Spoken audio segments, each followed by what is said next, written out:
దేవుడిచ్చినటువంటి మరొక మంచి దినాన్ని బట్టి దేవుని నేను స్తుతిస్తూ ఉన్నాను. కూడి వచ్చిన మీ అందరికీ కూడా నా హృదయపూర్వక వందనాలు. దేవుడు మంచివాడు.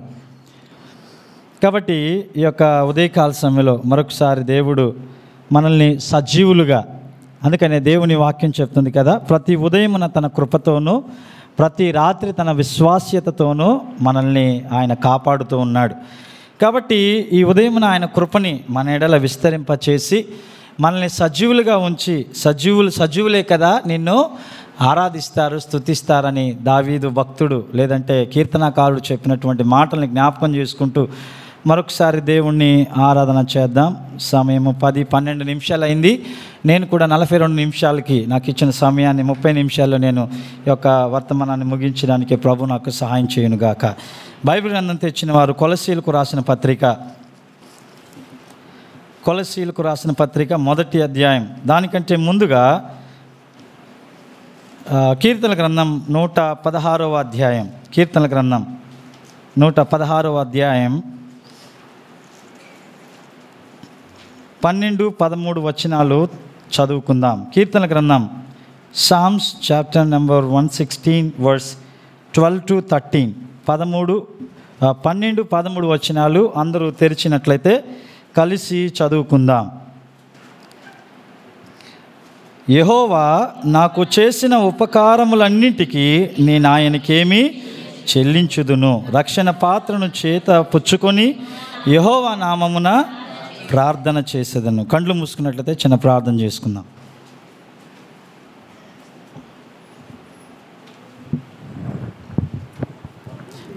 పరిశుద్ధమైన తండ్రి, నీకు స్తోత్రాలు, వందనాలు. మరొకసారి దేవా, మీరు ఇచ్చిన మంచి సమయాన్ని బట్టి నీకు స్తోత్రాలు అయ్యా. ఇదిగో ప్రభా, నీ కృపయే మమ్మల్ని సజీవులుగా ఉంచింది. నీ విశ్వాసీయతే ప్రభా గడిచిన రాత్రంతా కూడా మమ్మల్ని కాపాడింది. దీన్ని బట్టి నిన్ను స్తుతిస్తూ దేవా, ఆత్మయున్న నిన్ను, పరిశుద్ధుడైనటువంటి నిన్ను, నీతిమంతుడైన నిన్ను, న్యాయాధిపతి అయినటువంటి నిన్ను ప్రభా నాయన, తేజస్సులో సమీపించరాని తేజస్సులో అమరత్వం కలిగి ఉన్నటువంటి నిన్ను ప్రభా ఆరాధించడానికి మాలో ఏ యోగ్యత లేదు, కానీ అది కేవలము నీ కృపను బట్టి అని దేవా నిన్ను స్తుతిస్తూ ప్రభా నాయన, ఈ ఉదయకాల సమయంలో దేవా నీ లేఖన భాగాల ద్వారా మాతో మాట్లాడండి ప్రభా. నిన్ను యోగ్యమైన రీతిలో దేవా ఆరాధించినట్లుగా సహాయం చేయండి, కృప చూపించండి. నీ యొక్క ఇదిగో తండ్రి కొలతలేని ఆత్మతో నన్ను నింపమని, నా ప్రతి దోషములను దేవా హిస్సోపుతో కడిగినట్లుగా నీ రక్తముతో కడిగి పవిత్రీకరించమని, ప్రతి అంధకార శక్తులన్నింటినీ కూడా యేసునామములో లయపరుస్తూ యేసునామములో ప్రార్థించి స్తుతించి అడిగి వేడుకొంచున్నాం తండ్రి. ఆమేన్, ఆమేన్.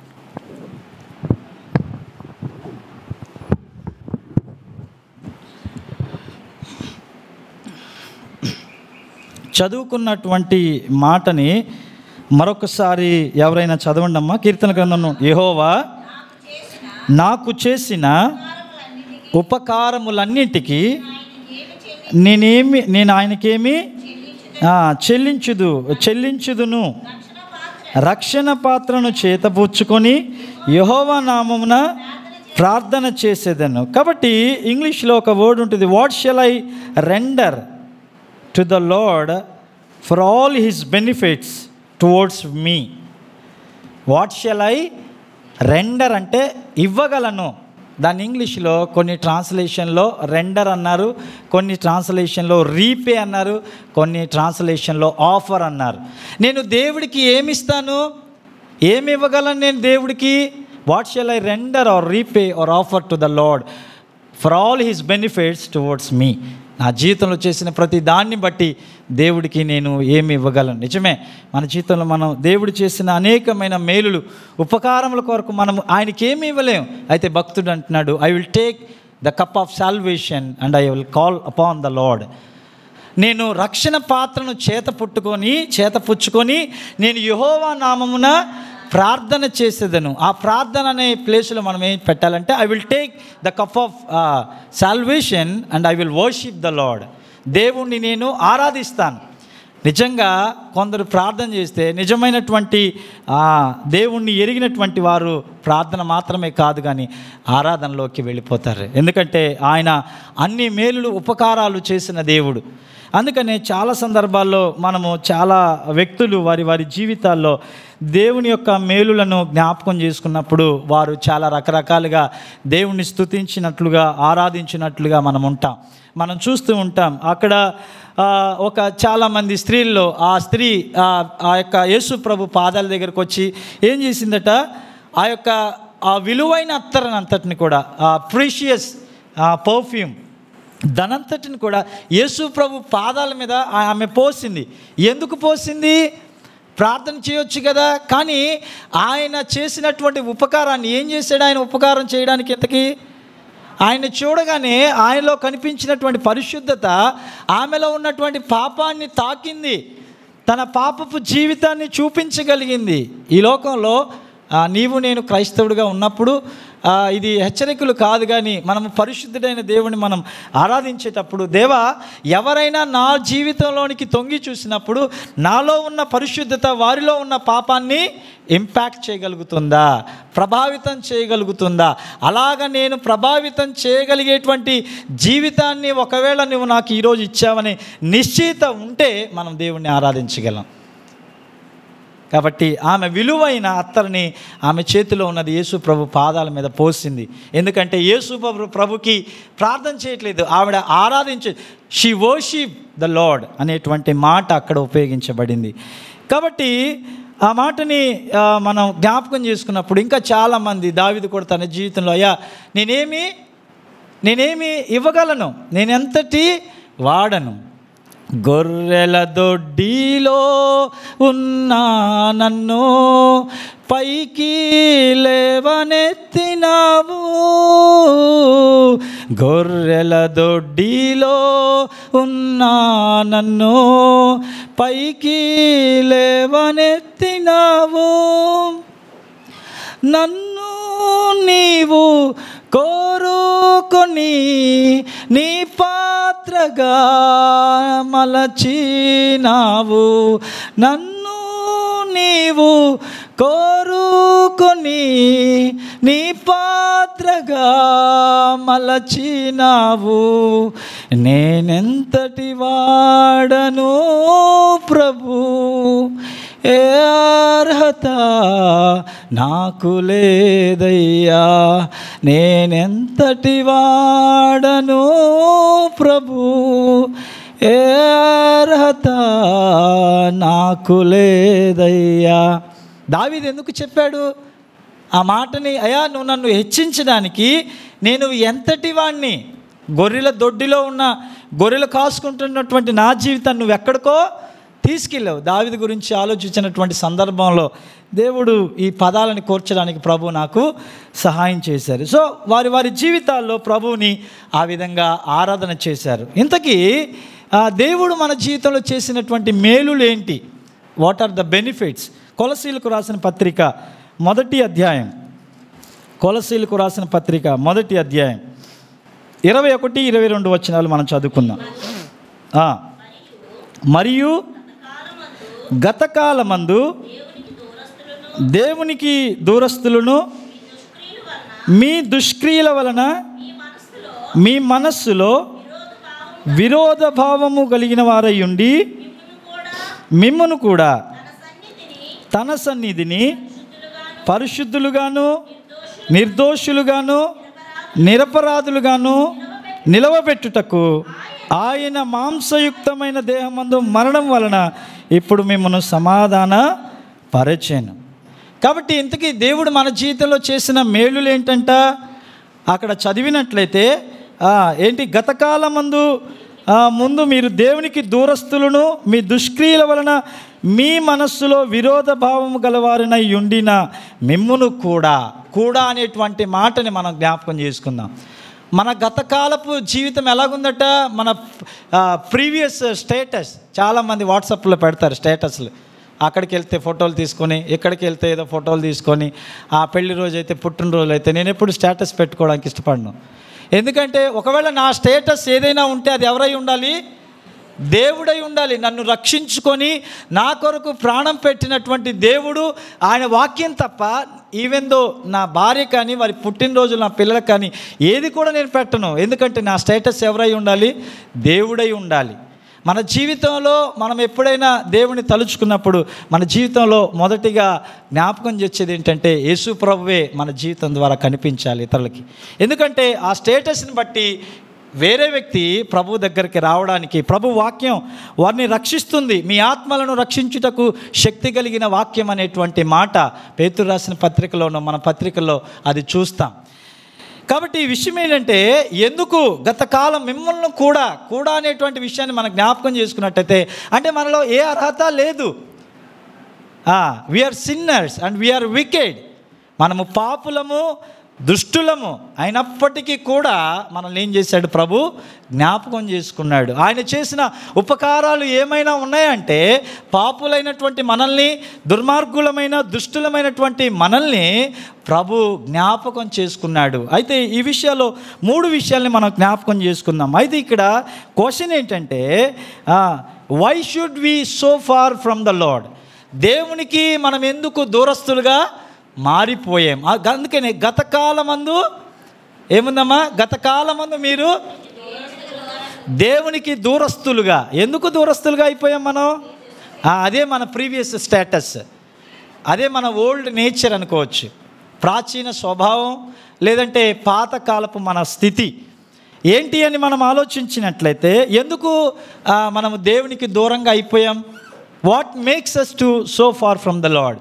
ఏంటి మనల్ని దేవునికి దూరంగా చేసేది? ఆదికాండం 2వ అధ్యాయం 16వ వచనాన్ని చదువుకుందాం. ఆదికాండం 2వ అధ్యాయం 16వ వచనం. మరియు దేవుడైన యెహోవా తోటలో ఉన్న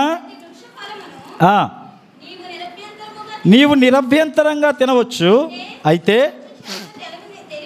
మంచి చెడ్డలను తెలివినిచ్చు వృక్ష ఫలములను తినకూడదు, నీవు వాటిని తినుదినమున నిశ్చయముగా. దేవుడు ఆదాముకి ఇచ్చినటువంటి మాట ఏంటి? నువ్వు తినొద్దు అన్నటువంటి పండుని దేవుడు తినొద్దు అన్నాడు. కానీ ఆదాము ఏం చేశాడు? దాన్ని తిన్నాడు. తినడం వల్ల ఏమైంది? పాపం అనగా ఏంటి? ఆజ్ఞను అతిక్రమించుటయే పాపం. మొదటిగా దేవుని నుంచి మనల్ని దూరం చేసేది ఏదైనా ఉందంటే మొట్టమొదటిగా అది పాపం. మొదటిగా ఎస్ అనే అక్షరంతో మనం చూసినట్లయితే ఫస్ట్ ఈజ్ ద సిన్. పాపము దేవుని నుంచి మనల్ని చాలా దూరంగా తీసుకుని వెళ్ళిపోతుంది. చాలా అంటే చాలా దూరం, కంటికి కనిపించలేనంత దూరం అని మనం అనుకోవచ్చు. ఈ దూరం, ఈ ఎడబాటు ఎందుకు కలిగిందంటే, మన పితరుడైనటువంటి ఆదాము చేసిన ఒక్క ఆజ్ఞ అతిక్రమమే మన జీవితం, మన పాలిట అది శాపంగా మారింది అని మనం చెప్పుకోవచ్చు. కాబట్టి పాపము చేసినటువంటి మనము, ఆ ఆదాము చేసినటువంటి పాపము, ఆ పాపపు బీజం మనలో ఇంకనూ వస్తూనే ఉంది. ఆ స్వాస్థ్యము, ఈ లోకంలో మనకేంటి ఆ స్వాస్థ్యం ఉందంటే ఆస్తిపాస్తులు, బిల్డింగ్లు, 2 అంతస్తుల బిల్డింగ్లు, కారులు, బంగ్లాలు కాదు, పెద్ద పెద్ద జీతాలు వచ్చేటువంటి ఉద్యోగాలు కాదు. మనకు స్వాస్థ్యం ఏదైనా ఉందంటే అది పాపమే. అందుకే మీరు దుష్టులను, దుష్క్రియలు చేసిన వారైనా మిమ్మల్ని కూడా, అనగా పాపులమైన మనల్ని కూడా ప్రభు ఏం చేశాడు? కనికరించి కృప చూపించాడు. కాబట్టి మొదటిగా ఇంకా ఆయన చూసినట్లయితే 3వ అధ్యాయం, ఆదికాండం 3వ అధ్యాయం 22 నుంచి 24 వచనాలు చదువుకుంది. అప్పుడు దేవుడైన యెహోవా మంచి చెడ్డలను ఎరుగునట్లు ఆదాము మనలో ఒకని వంటి వాడాయను. కాబట్టి అతడు ఒకవేళ తన చేయి చాచి జీవవృక్ష ఫలమును కూడా తీసుకొని తిని నిరంతరము జీవించునేమో అని దేవుడైన యెహోవాను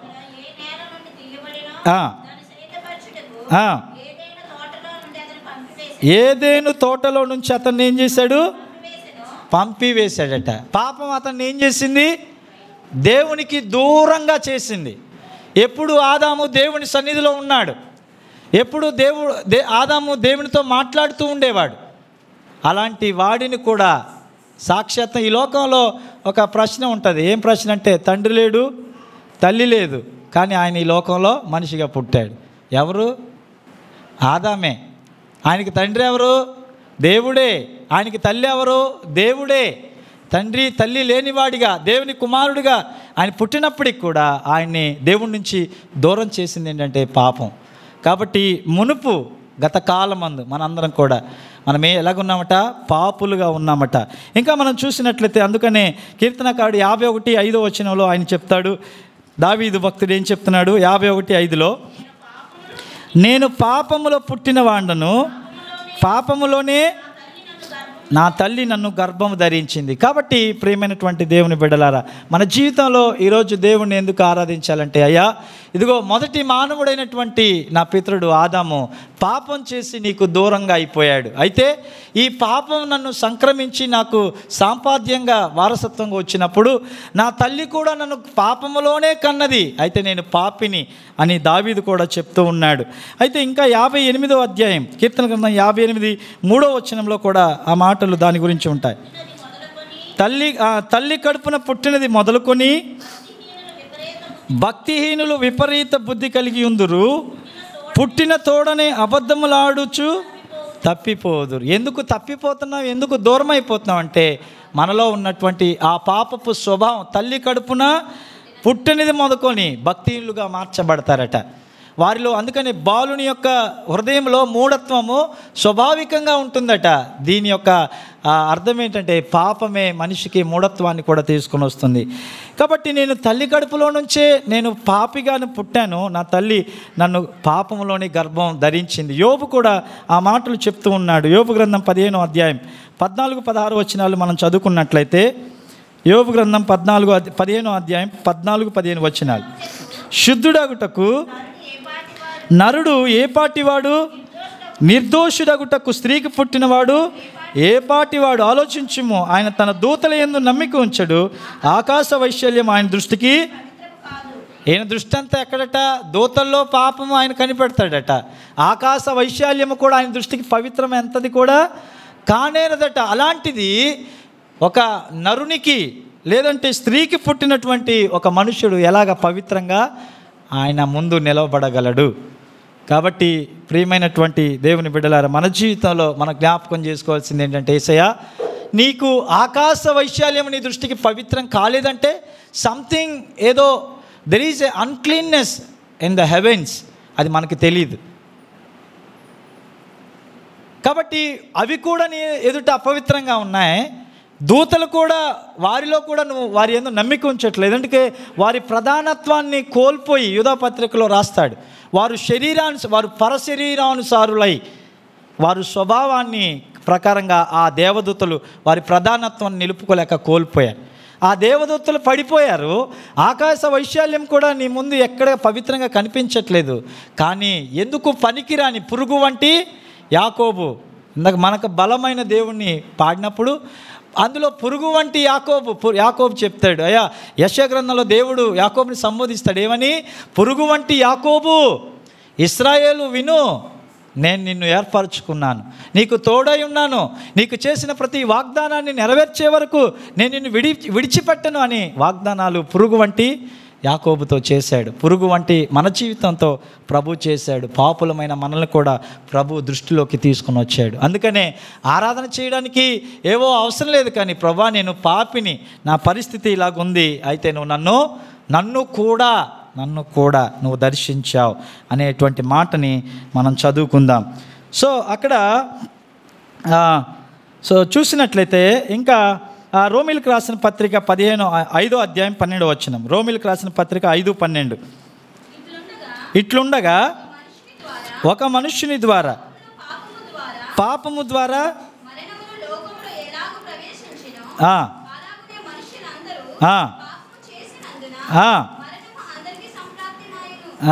అయితే ఏంటి, మనము పాపము చేయడం మాత్రమే కాదట, దాని ద్వారా మనము మరణానికి పాత్రులుగా ఉన్నాం. అంటే మరణానికి దగ్గరలో ఉన్న మనల్ని కూడా ప్రభు దృష్టిలోకి తీసుకున్నాడు.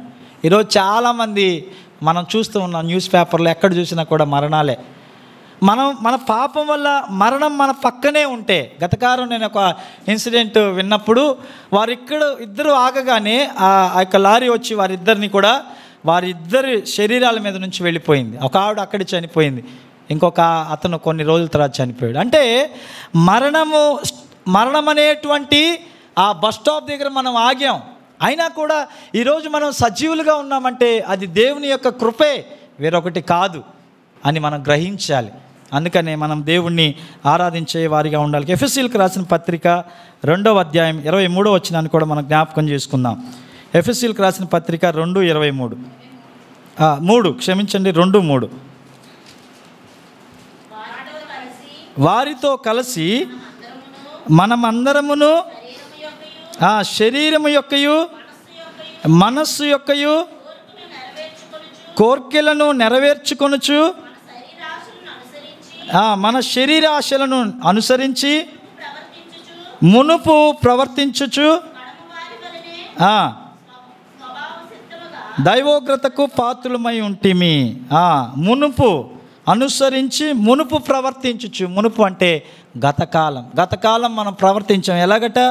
మన శరీరం యొక్కయు మనసు యొక్కయు కోరికలను నెరవేర్చుకుంటూ అవిధేయులుగా దేవునికి మనం జీవించాం. నిజమే ప్రభా, నా శరీరాన్ని అనుసరించి నేను ఎన్నో పాపకార్యాలు నేను చేశాను. ఒకవేళ వాటన్నిటిని కూడా నువ్వు దృష్టించినట్లయితే ఈరోజు నేను ఇక్కడ నిలబడి వాక్యం చెప్పేవాడిని కూడా కాదు. ఈరోజు మనం ఇక్కడ నిలబడి దేవుణ్ణి ఆరాధించే వారం కూడా కాదు. ఎందుకంటే మనమందరం మనం యొక్క మనస్సు యొక్క శరీరం యొక్క కోరికలను నెరవేర్చుకున్నాం ఎప్పుడు మునుపు. అయినప్పటికీ కూడా మనల్ని కూడా దేవుడు ఏం చేశాడు? దృష్టిలోకి తీసుకొని ఆయన ప్రేమించేవాడిగా ఉన్నాడు. మొదటిది దేవునికి ఎందుకు దూరస్తులుగా మనం ఉన్నాం? Why we are so far from the Lord. ఎందుకు దూరంగా అయ్యామంటే నెంబర్ 1 సిన్. చాలా ఘోరమైనటువంటి పాప బంధకాల్లో, ఘోరమైనటువంటి శరీర కార్యాల్లో, ఘోరమైనటువంటి అపవిత్రతలో మనం ఉండగా మనల్ని కూడా ప్రభు దృష్టించాడు. అందుకనే నేనెంతటి వాడని ప్రభువా, నేనెంతటి వాడను, ఏ మంచి నాలో లేదు, ఏ అర్హత నాకు లేదు. కాబట్టి ప్రభువా, నేను నిన్ను ఆరాధించడానికి దేవా, నా పాపంలో నుంచి మీరు నన్ను విడిపించారు, నా పవిత్రతలో నుంచి మీరు నన్ను కాపాడి నన్ను రక్షించారు. ఆ తర్వాత మనం చూసినట్లయితే దేవుణ్ణి అంటే మొదటిది దుష్టత్వం, తెలుగులో గుర్తుపెట్టుకోవాలంటే మొదటిది సోసిన్, రెండవది అదే మొదటి తెలుగు అక్షరం దుష్టత్వం అనగా పాపం. రెండవది చూసినట్లయితే ఎఫెసీయులకు రాసిన పత్రిక 2వ అధ్యాయం 12వ వచనాన్ని చూద్దాం. మనం ఎందుకు దేవునికి దూరస్తులుగా అయిపోయామా? ఆ కాలమందు ఇశ్రాయేలీయులతో సహపౌరులు కాక పరదేశులను, వాగ్దాన నిబంధనలు లేని పరదేశులను, లోకమందు దేవుడు లేనివారయ్యుండి క్రీస్తుకు దూరస్తులుగా ఉంటిరని మీరు జ్ఞాపకం చేసుకోండి. ఈరోజు మనం జ్ఞాపకం చేసుకోవాల్సింది ఏంటంటే, మొదటిగా నా పాపం నా పాపం నన్ను నీ నుండి చాలా దూరంగా చేసింది ప్రభువా. అయినా కూడా నన్ను గమనంలోకి తీసుకున్నావు, నన్ను జ్ఞాపకం చేసుకున్నావు. రెండవదిగా దేవుని నుంచి మనల్ని దూరం చేసింది ఏంటంటే, ఆ కాలమందు లోకమందు దేవుడు లేని వారిగా ఉన్నారు. దాన్ని ఇంగ్లీష్లో మనం జ్ఞాపకం చేసుకున్నట్లయితే ఒక పదంతో సెన్స్లెస్ పీపుల్గా మనం ఉన్నాం. సెన్స్ అంటే ఏంటి? గ్రహించడం అంటే లోకంలో ఒక దేవుడు ఉన్నాడని మనకు తెలియదు. తెలుసా? ఇక్కడున్న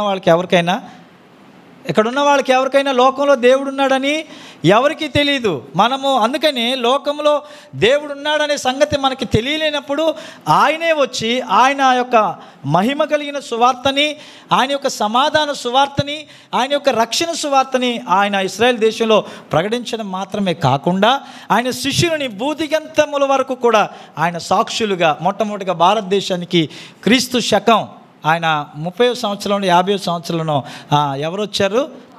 సెయింట్ థామస్ అనేటువంటి సెయింట్ థామస్ మౌంట్ అని చెన్నైలో ఉంది. అది ఇప్పటికీ కూడా ఆయన యేసుక్రీస్తు ప్రభువారు నన్ను ప్రేమించి ఎప్పుడో అనాది సంకల్పంలో క్రీస్తు శకం 50-70 సంవత్సరంలో దేవుడు ఆ థోమస్ని, ఏ థోమస్ అయితే ఆయన చేతిలో చేయి పెట్టి అపనమ్మస్తుడిగా ఉన్నాడో ఆ థోమస్ని ఇక్కడికి పంపించాడు. ఎందుకు?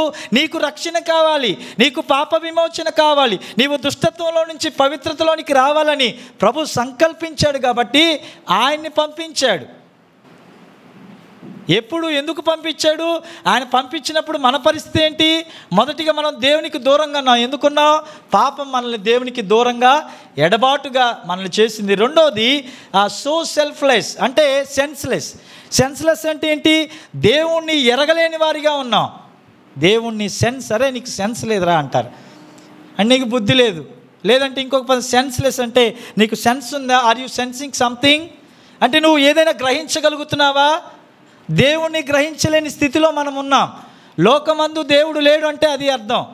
నిజమైన దేవుణ్ణి ఎరుగలేని వారుగా, మన మనోనేత్రాలకు గ్రుడ్డితనం కలుగు చేసిన వారంగా, ఈ లోకంలో అంధకారంలో చీకటిలో తడువులాడేటువంటి వారిగా మనం ఉన్నప్పుడు దేవుడు ఏం చేశాడంటే, అయ్యో నా ప్రజలు నశించిపోతున్నారు, వారు నన్ను గ్రహించలేని వారిగా ఉన్నారు, లోకంలో దేవుడు లేని వారిగా వారు ఉన్నారు, కాబట్టి నేను ఎలాగైనా వారిని రక్షించాలని ప్రభు సంకల్పించాడు. లోకమందు దేవుడు లేని వారిగా మనం ఉన్నాం. ఎందుకు దేవుడికి దూరంగా ఉన్నామంటే, మొదటిగా మన పాపం మనల్ని దేవునికి దూరంగా చేసింది. రెండవది మనలో ఉన్నటువంటి దేవునిని గ్రహించలేని మనస్సు.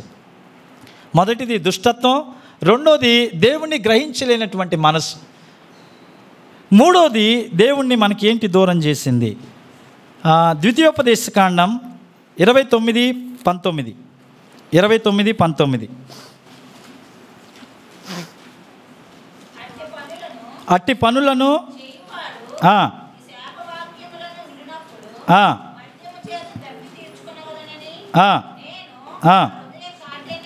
ఏంటది? హృదయ కాఠిన్యమును. ఇర్మియా గ్రంథం 13వ అధ్యాయం 10వ వచనం. జెర్మయా 13:10. ఇర్మియా గ్రంథం 13:10. అన్య దేవతలను పూజించుచు వాటికి నమస్కారము చేయుదుమని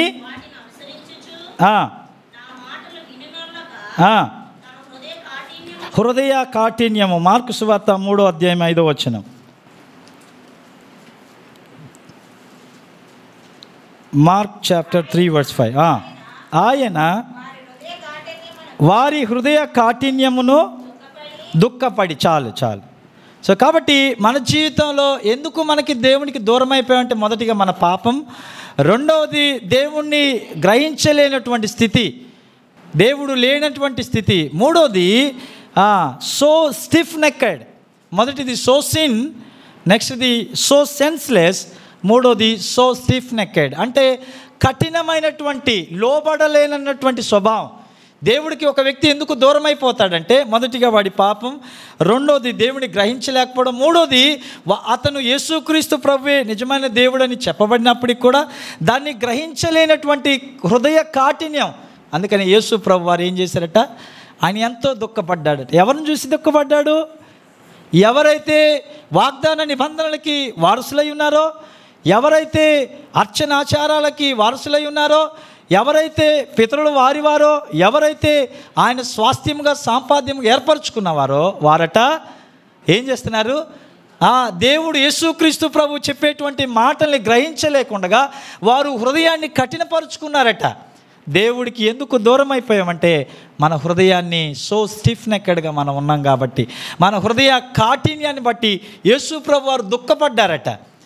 అయ్యో నా ప్రజలు ఇంత చేసినా కూడా, ఇన్ని మేలులు చేసినా కూడా వారు నన్ను గ్రహించలేకపోతున్నారు. అదిగో వాక్యమైనటువంటి దేవుడు ఇదిగో కన్యక గర్భవతి కుమారుణ్ణి కంటుంది, దాన్ని గ్రహించలేకపోతున్నారు. ఎందుకు వీరి హృదయం ఇంత కాఠిన్యంగా మార్చబడింది అని ఆయన దుఃఖించినట్లుగా పరిశుద్ధ బైబిల్ గ్రంథంలో మనం చూస్తూ ఉన్నాం. కాబట్టి ప్రేమైనటువంటి దేవుని బిడ్డలారా, మన జీవితంలో దేవుడికి ఎందుకు దూరం అయిపోయామంటే, సో సిన్, మనము చాలా పాపం చేసిన వారుగా, మన దుష్టత్వం దేవుని దూరంగా చేసింది. రెండవది సో సెన్స్లెస్, దేవుని గ్రహించలేని వారిగా లోకంలో మనం ఉన్నాం. అందుకే దేవునికి దూరంగా మనం అయిపోయాం, అంటే దేవుని గ్రహించలేని వారిగా ఉన్నాం. మూడవది సో స్టిఫ్ నెక్కెడ్, అంటే హృదయ కాఠిన్యము, లోబడలేనటువంటి తత్వం. ఎప్పుడు క్రీస్తు శకం 50లో సువార్త ప్రకటించబడ్డానికి యేసు ప్రభు థోమస్ గారిని పంపించారు. మరి అప్పటి నుంచి ఇప్పటి వరకు చాలామంది మార్పు నొందలా? వారి హృదయాన్ని కఠినపరుచుకున్నారు. సో స్టిఫ్ నెక్కెడ్ అంటే వారు ఏం చేశారంటే, వారు దూషించువారుగా ఉన్నారు. స్టిఫ్ నెక్కెడ్ అంటే లోబడలేని వారు, హృదయాన్ని కఠినపరుచుకున్న వారు ఏం చేస్తారు? యేసు ప్రభు సువార్తను అంగీకరిస్తారా? వారు ఏం చేస్తారంటే దూషించే వారిగా ఉంటారు. నీ సువార్త ఎవరికి కావాలి అని అప్పుడు థోమస్ గారిని అని ఉంటారు. ఎందుకు దేవుడికి ఒక మనిషి దూరంగా అయిపోతాడంటే, అతనిలో ఉన్న దుష్టత్వం, దేవుని గ్రహించలేని మనస్సు, మూడోది దూషించేటువంటి తత్వం. So senseless and so stiff నెక్డ్. ఇలాంటి మనల్ని దేవుడు ఏం కోరుకుంటున్నాడట? పరిశుద్ధులుగా, నిర్దోషులుగా, నిష్కళంకులుగా ఆయన సన్నిధిలో నిలబెట్టాలనంట. అసలు ఆయన సన్నిధికి మనం నిలబడగలమా? సమయం లేదు కాబట్టి నా మాటల్ని ముగించడానికి ప్రయత్నం చేస్తున్నాను. ఆ యొక్క ప్రకటన గ్రంథంలో ఆయన సన్నిధి నుంచట భూమి ఆకాశం ఆయన సన్నిధిలో నిలబడడానికి స్థానం లేక అవి పారిపోయాయట. ఎక్కడికి పారిపోయి ఉంటాయని ఒక సహోదరుడు నన్ను ప్రశ్న అడిగాడు. మనకి తెలియదు అది ఎక్కడికి వెళ్ళిపోయా తెలియదు. కానీ గ్రహించాల్సిన విషయం ఏంటంటే వాటికి ప్లేస్ లేదు.